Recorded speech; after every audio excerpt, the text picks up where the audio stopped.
graça e a paz do Senhor Jesus. Amém, irmãos? Nós estamos mais uma vez com os irmãos para ministrar uma matéria. E eu quero orar para que o Espírito Santo do Senhor possa realmente trazer luz, revelação, através de tudo que nós falarmos aqui nesses dias. E eu quero declarar que a sua vida e o seu ministério nunca mais será o mesmo, porque o seu ministério será afetado por tudo aquilo que nós ministrarmos nesses dias. É interessante que nós vamos falar sobre administração da igreja. E provavelmente você deve estar pensando, meu Deus, essa matéria não é muito inspirativa e pode ser que ela venha a ser uma matéria chata, enfadonha. Mas deixa eu te falar uma coisa, pode ser que o Espírito Santo tenha uma surpresa para você. Eu vou te falar uma coisa, o Espírito Santo de Deus, ele está sobre nós para trazer luz a tudo aquilo que está na palavra dele, para nos edificar e fazer com que nós possamos ser completamente produtivos no nosso ministério. Então, hoje, nós vamos falar da nossa primeira aula. E a nossa primeira aula, ela fala a respeito do sucesso do seu ministério. Eu quero te falar uma coisa, meu querido. Sabe que muitas pessoas não têm sucesso no ministério. Às vezes nós percebemos claramente a unção dessa pessoa, nós percebemos claramente o caráter dessa pessoa. Às vezes é um homem de Deus, um homem de caráter, um homem de unção, mas parece que ele não avança, parece que o ministério dele fica por muito tempo apagado. Por que isso?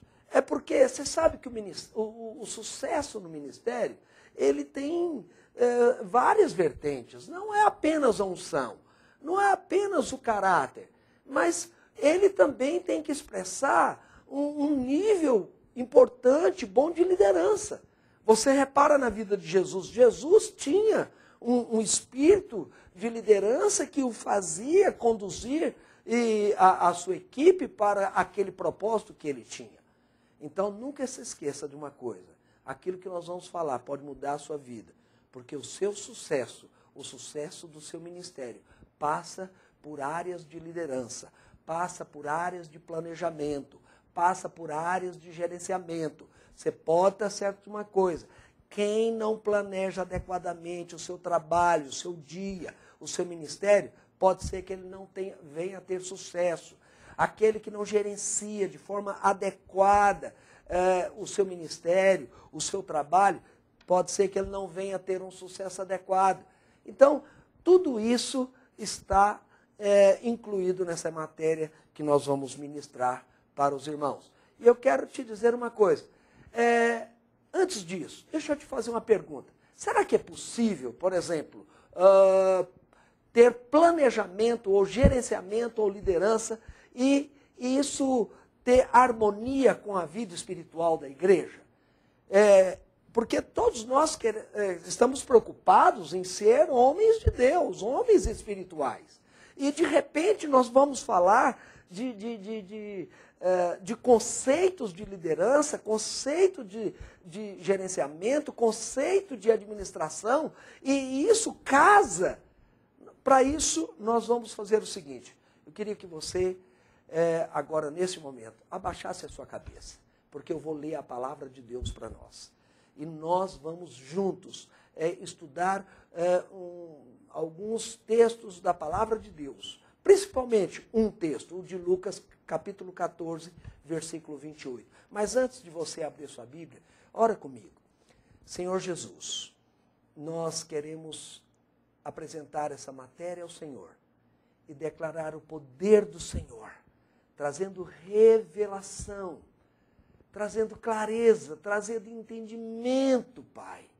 Porque tudo que nós queremos fazer de acordo com a Tua vontade, de acordo com a Tua palavra e com aquilo que está de dentro do seu coração e que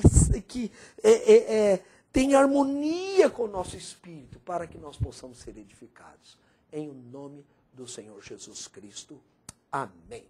Então, acompanhe comigo e nós vamos ler Lucas capítulo 14, versículo 28.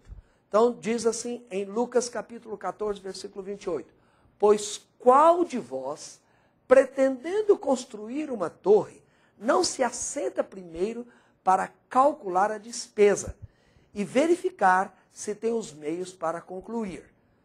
No versículo 29 diz o seguinte: para não suceder que, tendo lançado os alicerces e não a podendo acabar, todos os que a virem zombem dele, dizendo: este homem começou a construir e não pôde acabar.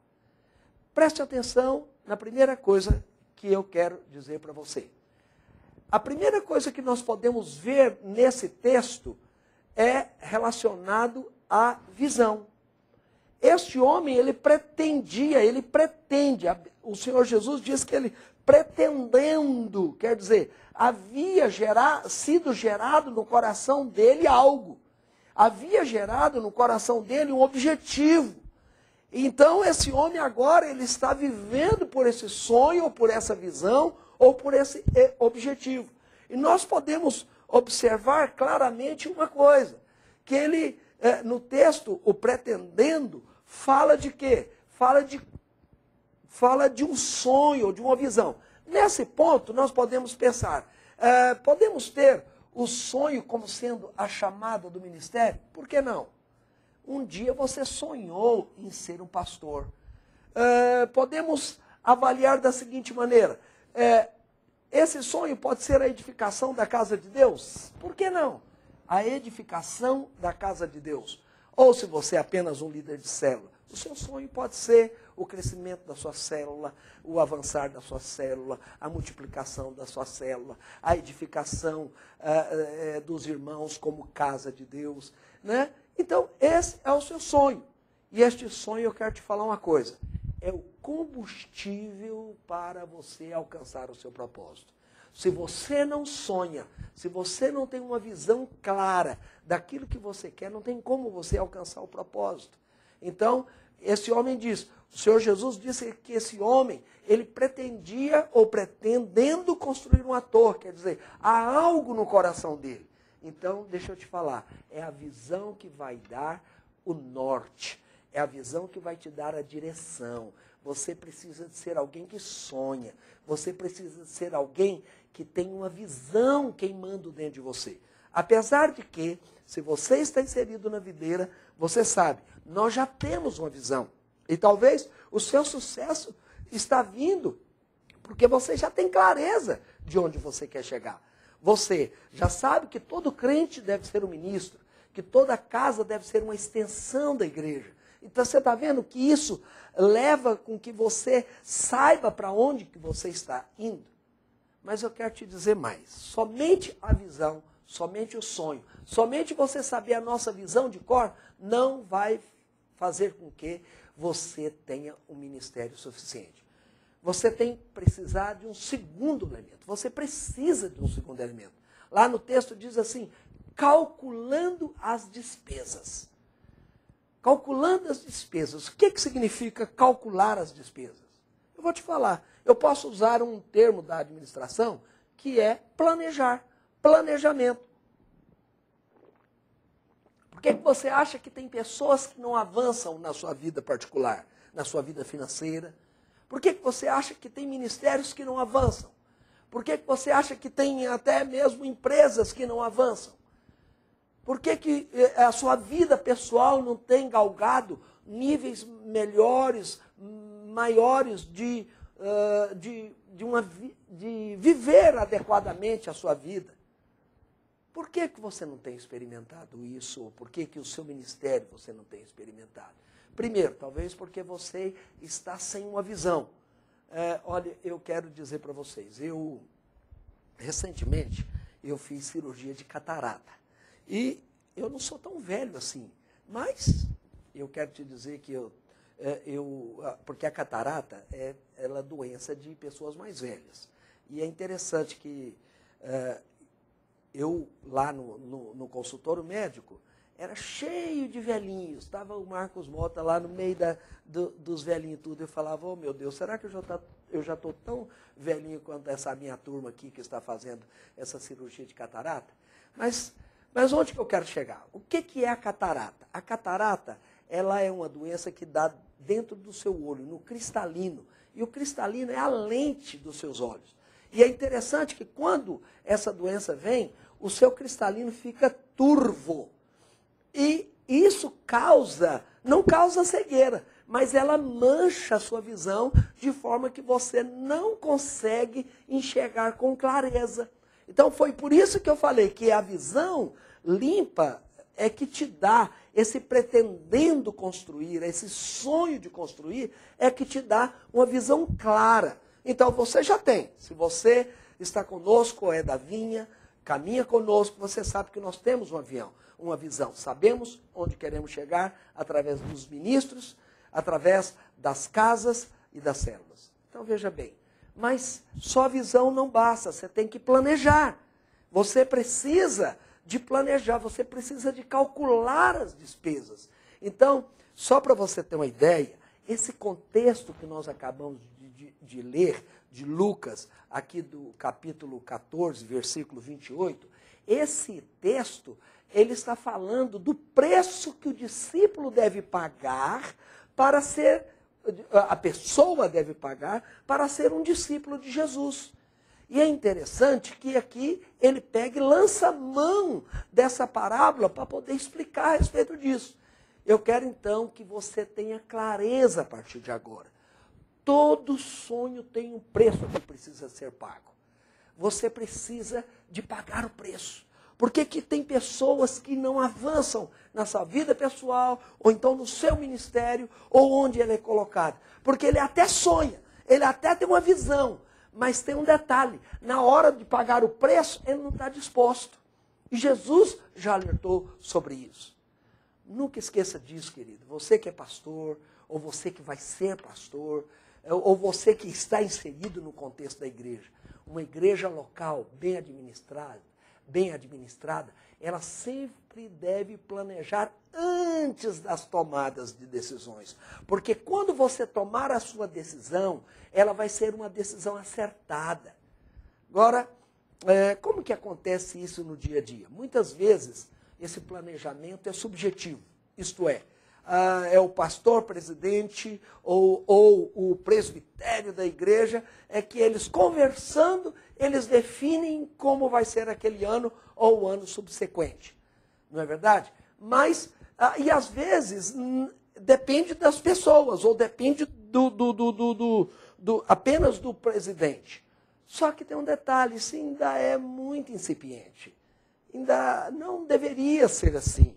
Um planejamento de uma boa igreja, de uma boa instituição, deveria ser colocado no papel. Talvez você deveria sentar com a sua equipe no início do ano e planejar como seria o ano que vem. Se você está no início do ministério, planeje de forma adequada, coloque no papel.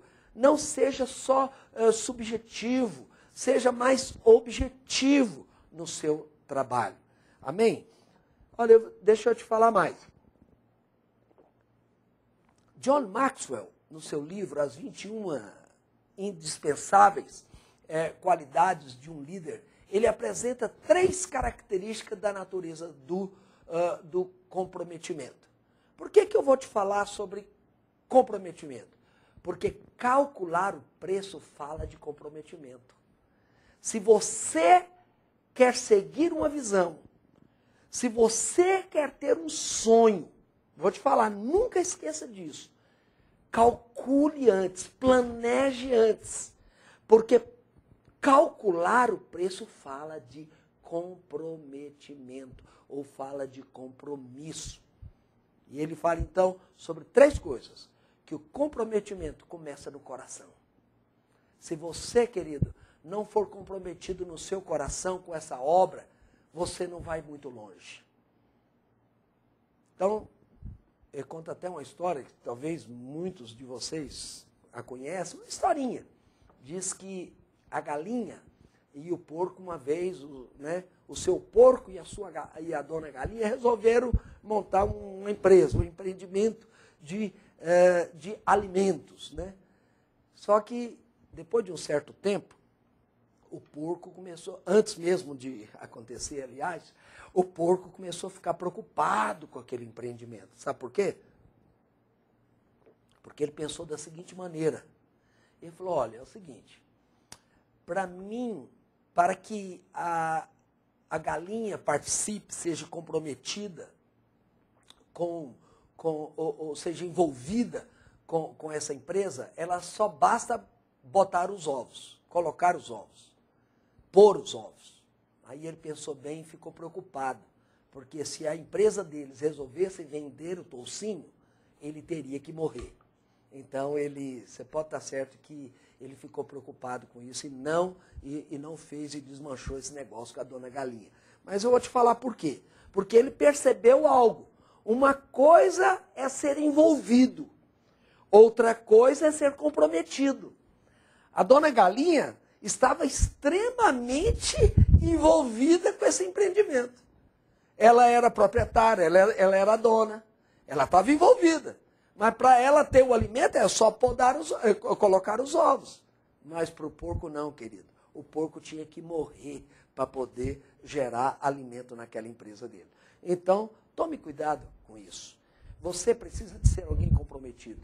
Então você tem que ter esse comprometimento no seu coração. Não esquece disso, que a dona Galinha, ela estava comprometida, mas não era de todo o coração. Mas o comprometimento do seu porco, né, esse sócio da dona Galinha, você pode estar certo, ele estava completamente comprometido, não só de coração, mas de todo o corpo, porque ele tinha que morrer para virar toucinho. Então, a primeira coisa que eu disse foi que o comprometimento ele começa no coração. Mas a segunda coisa é que o comprometimento ele é provado pela ação. O que significa isso? Não adianta ficar só sonhando. Você deve calcular o custo e dentro desse custo você deve preocupar em agir. Né? Você vai ter que tomar decisões, você vai ter que realmente fazer a coisa acontecer. Quem não faz, quem não está disposto a gastar tempo para poder colocar aquele sonho em prática, não vai muito longe. Não vai muito longe. Se ele não, olha, eu estou lembrando aqui de um caso. Uma vez eu conheci um pastor, eu já conheci esse pastor, aliás, e esse pastor, ele tinha uma igreja em células. Aí, um dia, eu encontrei com ele num shopping center. Aí, conversando com ele, como é que você está, meu querido? Não, tudo bem. Mas escuta, o que está acontecendo? Cadê você? Não tenho te visto. Ele falou, não, Marcos, sabe aquela igreja que estava lá naquele lugar assim? Eu falei, sei. Ele falou, não está lá mais não, eu tive alguns problemas lá, e eu voltei para o meu velho predinho. Eu falei, mas por quê? Ele falou, não, esse negócio de célula dá trabalho demais. Aí eu pensei comigo, esse negócio de célula dá trabalho demais? Eu pensei comigo, é claro que dá. É claro. Só que tem um detalhe. Primeiro, esse comprometimento com a célula tem que nascer no nosso coração. Esse comprometimento com a célula tem que estar dentro de nós.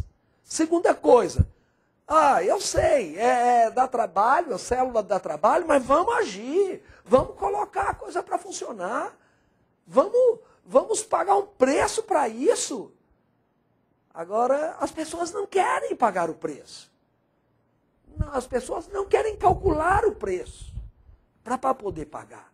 Foi isso que Jesus estava dizendo. Você é discípulo dele, avalie bem se você quer ser discípulo de Jesus, porque tem um preço a ser pago. E a terceira característica da natureza do comprometimento, segundo John Maxwell, é que o comprometimento, ele abre a porta da conquista. Olha que coisa maravilhosa. Por que ele abre a porta da conquista? Por que você vai ter sucesso quando você for comprometido? Porque o comprometimento é o inimigo da resistência. Sabe o que é resistência, né? Poderíamos dizer que tudo que está em movimento tende a parar. Não é verdade? Por quê? Porque vem resistências no ministério, resistências no movimento. Agora, quando você é comprometido com a obra, o seu ministério está avançando, está indo, as resistências vêm, só que tem um detalhe, você luta contra elas. Porque, apesar do preço alto que tem que ser pago, você está disposto a pagar. E isso é de Deus, não se esqueça disso. Mas vamos avançar. Outro aspecto do calcular o preço. Fuja da tentação de não planejar, de não calcular, fuja disso. Procure colocar as coisas no papel. Sabia que a maioria das pessoas que simplesmente tem problema financeiro é porque não planejaram a sua vida financeira, não planejaram as suas despesas em relação ao seu ganho. Então, esse é um grande problema. Olha, quantas igrejas que nós não estamos começando agora, nós estamos vendo o nosso ministério ser alargado por esse Brasil ou por este mundo afora. Então, se você está começando agora, aproveita esse começo e planeja. Planeja como é que vai ser, calcula as coisas. Se você está começando célula, planeje. Tá? Você é discipulador, planeje as células que você está começando. Planeje os tempos dentro de todo aquele período da vida que nós temos da célula, que você pode ter, que você tem no seu manual. Olha, eu estava me lembrando do pastor Rick Warren, quando ele começou a igreja de Saddleback, nos Estados Unidos. Ele é interessante. Sabe como que ele começou o primeiro culto dele? Ele escreveu, agora eu não tenho lembrança completa dos números, mas ele escreveu tipo assim, 10.000 cartas para os moradores ao redor do prédio onde ele tinha escolhido. Aliás, do prédio não, se eu não me engano, do local que ele havia escolhido, não sei se era numa escola, alguma coisa assim. Mas, olha, você está vendo que ele planejou na cabeça como que ele poderia fazer. Só sei de uma coisa, sabe qual foi o resultado dele enviar por volta de 10.000 cartas para aquele povo, as pessoas daquela região? No primeiro culto dele já tinha 200 pessoas no primeiro culto. Então, planeje antes mesmo das coisas acontecerem. Amém? Ora, a terceira coisa, tem um terceiro elemento. Nós falamos primeiro de você ter uma visão, né? Que Jesus falou que o indivíduo pretendendo construir uma torre. Nós vimos o segundo elemento, que é planejamento, quer dizer, calculando as despesas. É importante você calcular as despesas, mas tem um terceiro elemento que é extremamente importante, que é a estratégia. E no texto diz o seguinte: verificar se tem os meios para concluir. Vamos só voltar aqui para que você possa ver isso no texto. Acompanha comigo. Olha como o texto está dizendo. Pois qual de vós, pretendendo construir uma torre? Então, isso é a visão. Pretendendo é aquilo que está no seu coração. Não se assenta primeiro, olha, está vendo? Primeiro. É extremamente importante que você calcule. Aí ele continua dizendo, primeiro calcular a despesa e verificar se você tem o quê? Os meios. O que eu posso dizer que são esses meios? A estratégia. Quais os meios? De que forma que você vai alcançar? De que forma que você vai alcançar o seu intento? De que forma? Então, a estratégia, ela passa por várias coisas que estão dentro do planejamento que você pode fazer em cima daquilo que você pretende, do seu sonho, da sua torre, vamos dizer assim. Problema. Primeiro elemento, desculpa. Avaliação dos recursos e como levantá-los. Qual a estratégia para levantar os recursos depois que você já calculou o preço da torre? Né? Então, em cima disso, eu quero falar algo para você. Duas frases que para você entender algo extremamente importante, que é princípio. Não vou te fazer regrinhas de como fazer isso ou aquilo, mas eu vou te falar uma coisa. O problema da maioria das pessoas é planejar com base naquilo que não se tem. Planejam em cima de coisas que não tem. Segunda coisa, porém, a derrota está em não planejar com os recursos que você terá. Meu Deus, pastor, parece que essa frase uma não combina com a outra. O problema é planejar com base naquilo que não se tem. Mas a derrota está em não planejar com os recursos que você terá. É claro que tem que ter uma discrepância nisso aí. Parece que isso aí é loucura, parece que isso aí não casa com a administração das empresas lá no mundo. E não casa mesmo não. Porque somos homens de Deus. A igreja não é empresa. A igreja tem que ter fé envolvida. Então, agora, você está percebendo que tem uma linha fina nisso que eu estou te falando? Uma coisa são aquelas pessoas que planejam uma série de coisas em cima de recursos que ele não tem. Agora, outros não. Só planejam em cima daquilo que ele tem e não coloca fé. É interessante que lá em Hebreus, no capítulo 10, versículo 38, abra sua Bíblia. Hebreus 10, 38. Hebreus 10, 38. Lá em Hebreus 10, 38 está escrito assim: todavia, o meu justo viverá pela fé. E se retroceder, nele não se compraz a minha alma. Então, quando você estiver calculando esse planejamento, fazendo esse planejamento, a hora que chegar nessa área da estratégia em relação à avaliação de recursos, de como que vai levantar, haja por fé, querido. Você precisa de planejar em cima de fé.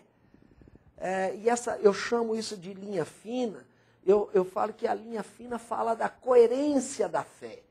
O que é isso? A nossa fé, ela tem que ser desafiadora. Mas a nossa fé não pode ser tola. O que significa? Ser tola é quando você fica fazendo planejamentos faraônicos que é completamente fora da sua realidade. E eu conheci pastores assim. Cadê as suas igrejas? Já não existem mais. Sabe por quê? Porque planejaram uma estratégia errada de querer usar recursos que estão distantes dele. Você pode aplicar isso na sua vida pessoal. Agora, por outro lado, por que tem outras pessoas que não avançam? Sabe por que tem pessoas que não avançam? Porque a sua fé não é uma fé desafiadora. Então, deixa eu te falar uma coisa. Todas as vezes que você fizer um planejamento, quer seja para você, quer seja na sua igreja, na sua vida pessoal, faz uma coisa, planeja em cima do que você tem. Aí você pega aquilo ali, coloca um tempero, coloca sal, o sal da fé. Está me entendendo, né? Você não vai colocar sal lá no que você escreveu no computador, não. Coloca o sal da fé no seu coração. Sabe para quê? Para você ter o desafio de ir um pouco mais além daquilo que você tem. E você pode estar certo uma coisa, que quando você usar essa estratégia de ir um pouco mais além, você vai muito longe. Porque a constância e a perseverança vai te dar vitória no seu ministério. Então, temos que perceber em Deus aquilo que Ele quer nos dar. Nunca esqueça disso. Perceba em Deus aquilo que Ele quer te dar. Eu conheço tantas histórias de pastores que ele às vezes não tinha determinadas condições. O planejamento dele era ali, tudo certo, mas ele tinha algo em Deus que ele percebia. Então você também tem que perceber. Sabe que Deus tem coisas grandes para você? Amém? Vamos avançar. Ainda dentro desse aspecto dos recursos, deixa eu te falar, ajusta seu orçamento dentro da sua realidade, sempre colocando a pitada da fé. Não viva dependendo para você, isso é para você, principalmente pastor, já consolidado da congregação para frente, ou igreja já local já estabelecida, ou que você já tem um ministério maior, um ministério grande. Não viva dependendo dos grandes dízimos. Coloque esses grandes dízimos apenas como uma carteira de investimento para que você possa avançar. Está vendo que tem coerência nisso que eu estou tentando te ensinar? E seja disciplinado com seus gastos.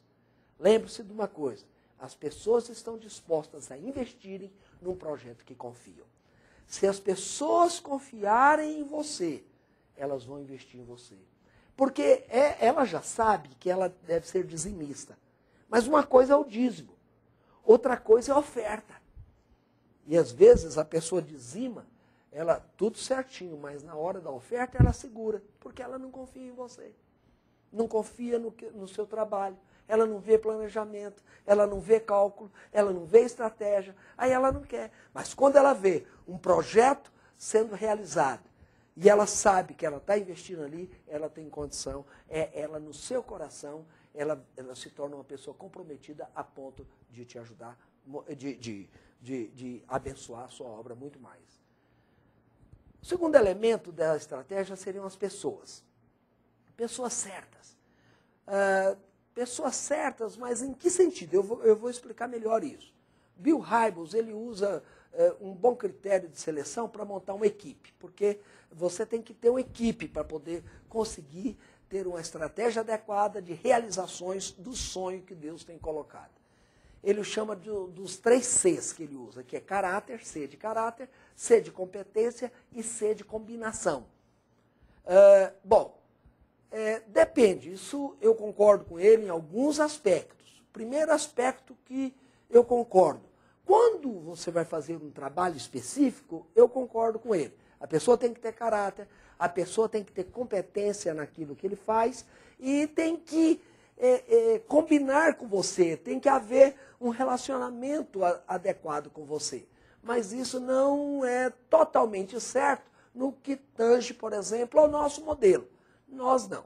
Nós, na Videira, procuramos trabalhar com aquele que Deus nos dá. Mas eu, de qualquer maneira, eu preferi mostrar para você esse elemento que o pastor Bill Hybels ele utiliza, porque ele pode ser utilizado, sim, quando você vai montar uma equipe para um trabalho específico. Não adianta você querer pegar o Marcos Mota e colocar o Marcos Mota para desenvolver alguma coisa relacionada a computador. Eu não entendo muita coisa de computador, querido, quase nada. Então, o que eu vou fazer lá naquela equipe? Então, não adianta eu combinar com o meu pastor, não adianta eu ter caráter, mas eu não tenho competência, habilidade naquilo, eu não fui treinado. Né? Então, toma cuidado, muito mais para trabalhos específicos, você vai ler isso na sua apostila, depois você vai ver isso nos meus slides, mas eu quero que você saiba. Mas quanto a ser líder de célula, o caráter é importante. Mas lembra de uma coisa, você é que vai ensinar. Combinar com você não é assim. Você trabalha, às vezes, com quem você não combina. E eu não combino com todos os pastores, eu combino no sentido de que há uma... Como é que eu poderia colocar isso melhor para você? Às vezes, o meu temperamento é diferente do dele. Às vezes, a minha personalidade é diferente da dele. Mas nós estamos aqui na igreja, temos um alvo e avançamos juntos nisso. Amém? Vamos avançar. E o terceiro elemento da estratégia é o tempo. Nós sabemos que a visão ela pode ser o objetivo geral nosso. Mas na hora que você fizer um planejamento estratégico, nunca se esqueça que você pode planejar a curto, a médio e a longo prazo. Você pode estar certo que você vai ser bem sucedido. E quais as ações a serem implementadas? Né? Primeiro, esse aqui é um assunto extremamente importante. As ações a serem implementadas. Por quê? Onde que pega essa situação? É o seguinte, tem muitas pessoas que são extremamente visionárias. Nossa, você conhece gente assim? Pessoa que o tempo inteiro é cheia de sonhos, é cheio de visões, é cheio de ambições. Um dia ele está no ministério, no outro dia ele está em outro. Pessoas que todo dia muda o pensamento dele a respeito de como que ele quer ser usado por Deus para poder avançar. Eu conheço muitas pessoas assim. Mas é interessante, essas pessoas, muitas delas, não avançam. Não avançam. Por quê? Porque ficou só no campo do sonho. Só ficou no campo da visão. Por exemplo, eu, Marcos Mota, que agora já fiz a cirurgia de catarata, estou enxergando tudo, eu tenho visão hoje. Mas tem algo lá na minha frente que eu quero alcançar, por exemplo. Falar nisso, vamos deixar isso para depois. É que eu ia contar uma historinha aqui, mas não convém, então é melhor eu ficar calado e falar para você uma coisa. O dia que você tiver uma visão, que você quer buscar algo, faz isso. Não fica parado, não. Age. Vai atrás. Tem pessoas que sonham demais, mas não vai atrás. Tem pessoas que sonham demais, mas não age. Então, dentro das suas estratégias, especifique, pense como é que você vai implementar essas ações. Jesus Cristo disse o seguinte: ide, pregai o Evangelho. Então vá pregar o Evangelho. Isso é ação. Não fica o tempo inteiro pensando em grandes projetos e não executar o ide, não ir. Não adianta você achar que a sua célula vai ser uma célula maravilhosa, só cheia de comunhão, mas que você não vai no ide. Que visão maravilhosa que você tem da igreja, mas você não vai fazer discípulos. Chega o novo convertido, às vezes, chega assim, se você nem foi para pregar o Evangelho, ele aparece. Se tem Deus ali, ele aparece. Se tem pessoas, ele é convidado, ele aparece.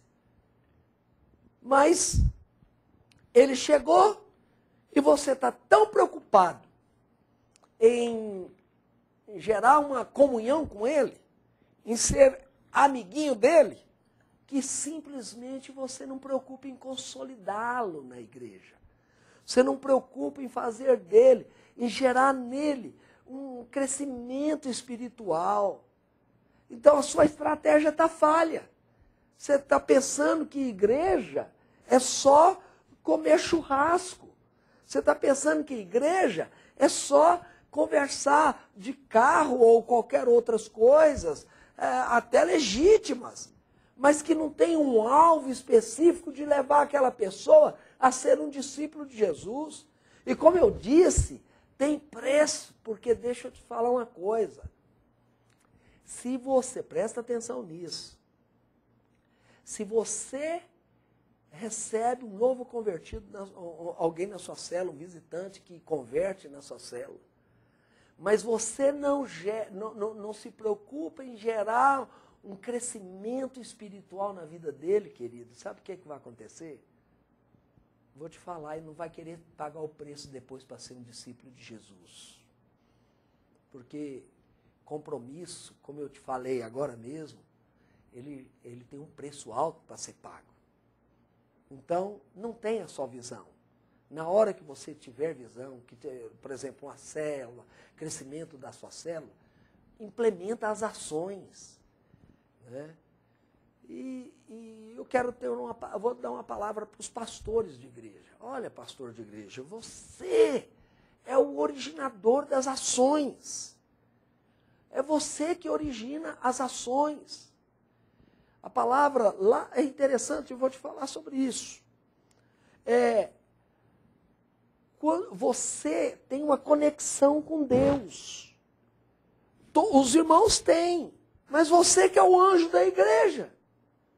Então, você tem que estar ligado ao Senhor para que todas as vezes que o Senhor quiser trazer algo para você, para a igreja, Ele possa usar você. E aí, aquilo que o Senhor mandar você fazer, faça. Esteja disposto a pagar o preço. Mas vamos avançar. E só que naquele texto, no texto que nós lemos de Lucas, no capítulo 14, versículo 28, me acompanhe aqui no texto. Então nós lemos que, em 14, 28, pois qual de vós, pretendendo construir uma torre, não se assenta primeiro para calcular as despesas, o planejamento, e se tem os meios, quer dizer, a estratégia, para concluir. Agora ele faz um alerta, para não suceder que, tendo lançado os alicerces, bom, em primeiro lugar, alicerce na Bíblia, ele fala de algo importante. Alicerce é o Senhor Jesus, né? Mas ele diz o seguinte, que tendo lançado os alicerces, quer dizer, começada a obra, e não a podendo acabar, todos que a virem, zombem dele. Zombem dele. E aí diz, esse homem começou a construir e não pôde acabar. Deixa eu falar uma coisa para você. O quarto elemento para que você tenha um ministério de sucesso é as bases que são lançadas. Tendo lançado as bases.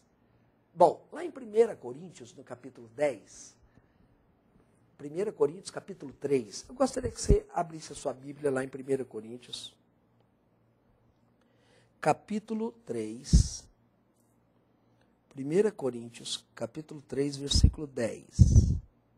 Deixa eu abrir minha Bíblia aqui também. 1 Coríntios 3, 10. 1 Coríntios, capítulo 3, versículo 10, diz o seguinte. Segundo a graça de Deus que me foi dada, lancei o fundamento como prudente construtor, e outro edifica sobre ele. Porém, cada um veja como edifica. Porque ninguém pode lançar outro fundamento, outro alicerce, além do que foi posto, o qual é Jesus. Então, você precisa de lançar as bases. Né? No seu planejamento, você tem que ter as bases. E as bases, pelo que nós sabemos, quer dizer, o alicerce, pelo que nós sabemos, é Jesus Cristo. Ok? Agora, deixa eu te falar uma coisa. Você lança a base. A base é o alicerce, é o Senhor Jesus. Mas tem uma outra coisa que eu gostaria de falar para você. Nós também somos cooperadores de Deus. Então, quando você sonhar, que você planejar em como conquistar, lembre de duas coisas finais. Lance os alicerces. Lance os alicerces para você edificar essa casa. Mas lembra das colunas. Lembra das colunas. Colunas são de distância a distância, você vai ter que colocar essas colunas, que são os sustentáculos. Então, nós temos que preocupar com essas colunas. Por isso que a edificação é extremamente importante. Edificar a casa de Deus implica em lançar o alicerce certo, correto, o fundamento que é Jesus Cristo, mas também ele implica em você levantar colunas. Colunas irão sustentar essa casa. As colunas irão sustentar. Para a sua vida pessoal, você precisa de ter o alicerce. O alicerce é Jesus na sua vida pessoal. Mas eu vou te falar uma coluna da sua vida pessoal. O seu caráter. O seu caráter é uma coluna. Então aqui fala que esse homem, para poder servir ao Senhor, ou então ele deveria, construir uma torre, ele precisava de calcular. Mas ele também precisava de lançar, que depois que ele lançava as bases, ele deveria terminar, porque senão alguém iria falar, está vendo? Lançou até as bases, mas não termina a obra. Por quê? Porque muitas vezes ele não colocou, não fez o planejamento correto, não implementou as ações que ele deveria ter implementado. Então a visão, o planejamento e a estratégia são importantíssimos no empreendimento celestial, quer dizer, aquilo que é do céu e vencedor. Mas o texto termina falando algo interessante. Eu quero voltar no texto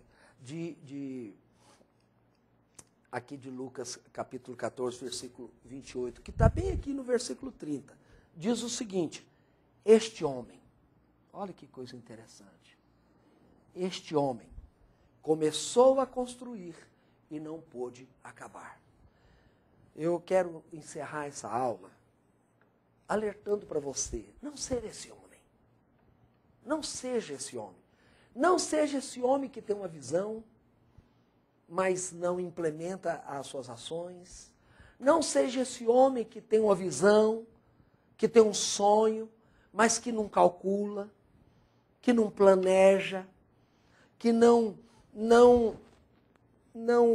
busca em Deus as estratégias adequadas para poder implementar ações.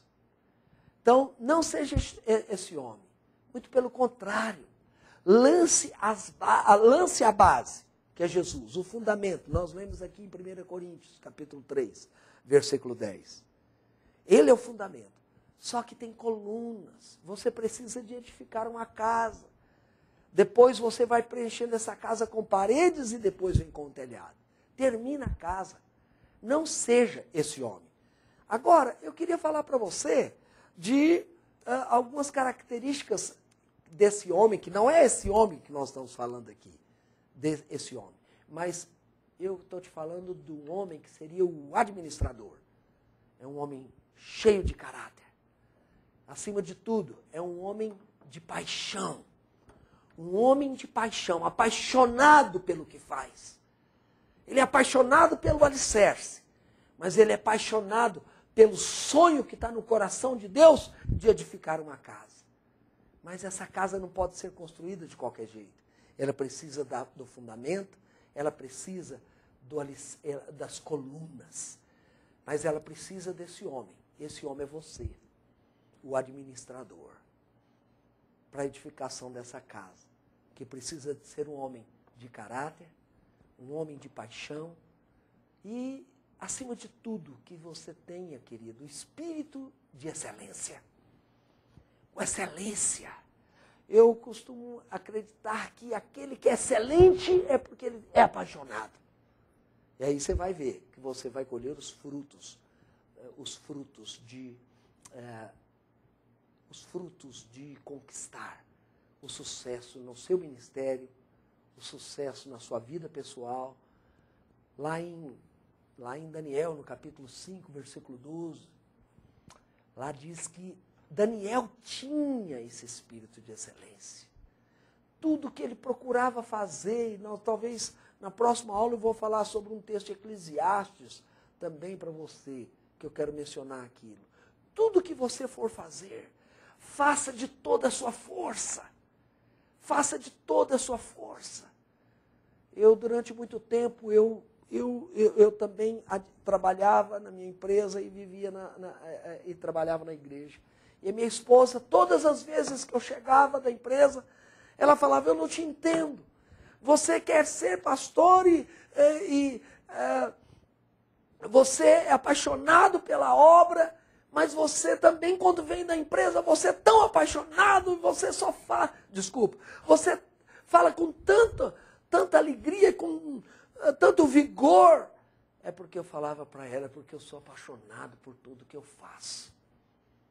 Eu quero que você seja esse homem apaixonado, para que você não seja um desses homens, dessa parábola que o Senhor Jesus falou. Queria que você fechasse seus olhos e orasse comigo.